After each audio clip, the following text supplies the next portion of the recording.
Hey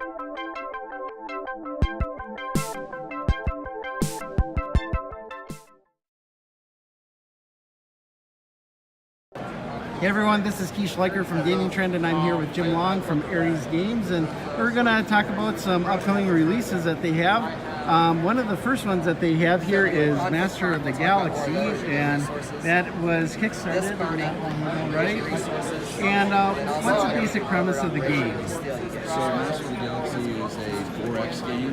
You play a species trying to control the entire galaxy. It starts with you randomly getting a species card and going from there. The base mechanics of the game are you're trying to complete agendas. You pull resources out of a bag and you place those resources on a variety of agendas.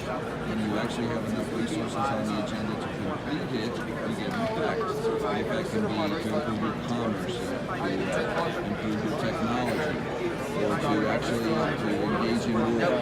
So depending on what your goal for victory is and how you want to win, because it's a classic 4X game, there's multiple ways to win. You actually complete the type of agendas that get you towards your ultimate objective.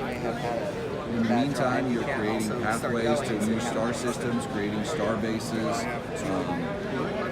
trying to figure out new technologies, growing your progress to be able to do things to defeat your opponents.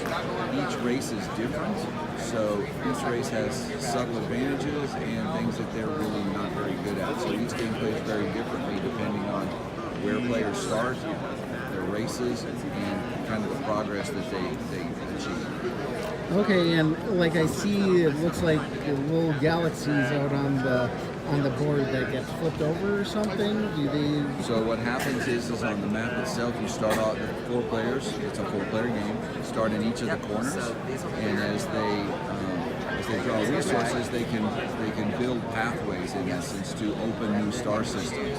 There's planets around the star system, so those planets represent habitable places in the star system, 1, 2, or 3, and so you can colonize those planets.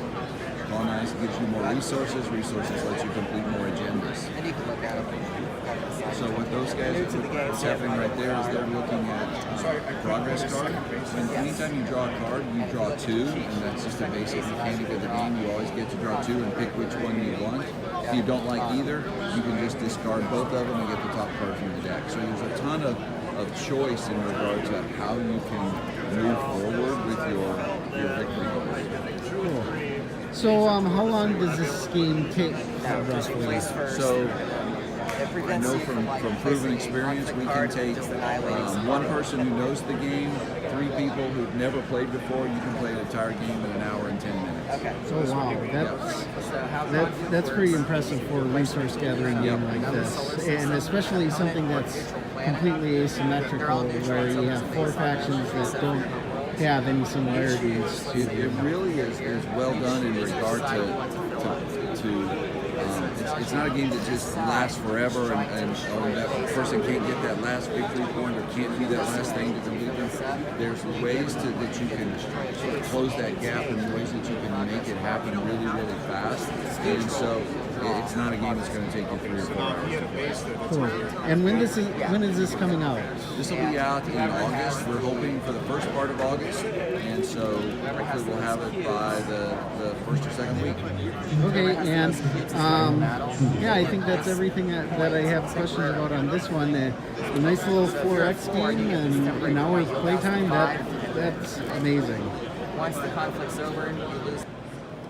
And now we have another game from Aries Games, and this is Monsters vs. Heroes. And Jim, tell us a little bit about how this plays here. So Monsters vs. Heroes is about a 15 or 20 minute game.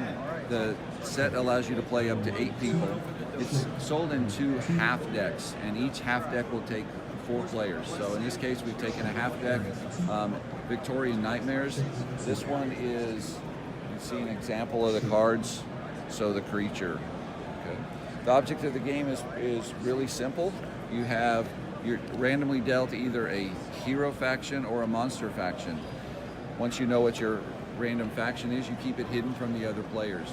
The goal of the game is to, if you're a hero, is to get as many hero points as possible while not being forced to take monster points. If you're a monster, it's just the opposite. Playing the game is really simple. You either draw a card or play a card. If you have 3 cards in your hand, you have to play a card. If you have 0 cards, you have to draw. Everything else is up to you. As you look at the cards, you get to decide what it is that you'd like to do. So in this case, I just take a card and I play it. Since I have 3, I can't draw. And it says, look at the top card of the deck. I may choose to either play it or discard it. I'll play it. That's my turn. Then we go to the next player. The object, if I'm a hero, is to collect these sun points. Okay? If I'm a monster, I'm collecting the skulls. Game ends when the entire deck has been used, and you can't draw a card. The last card is drawn from the draw deck, and then you simply count your points. As you play cards, they'll have different effects that allow you to discard cards, move cards, force people to play cards, force people to not play cards, and that's really the core of the game. And you said it plays in about 15-20 minutes or so? 4-player game in about 15-20 minutes. An 8-player game lasts about 30-35. Okay, and it says Volume 1. Might we Volume see? 1, yeah. So that's the great part about it, is there are other sets already in production, so that you can combine Monsters vs. Heroes Victorian Nightmares with the next set, which will be Cthulhu based. And then we've got other sets coming out, so you can continue to grow and decide, well, let's play Cthulhu versus Sherlock Holmes, or let's play the Monster versus Zombie Pirates. Zombie Pirates. My son would probably get a kick out of that. He likes to watch a lot of Scooby-Doo. There we go. That's perfect. That's perfect. So, and this is out now? This just came out at the Origins show for the first time. Okay. You said up to 8 players and got good times. Yep, and it's $15, so really good entry point. Cool. Well, thank you very much. Thank you, Keith.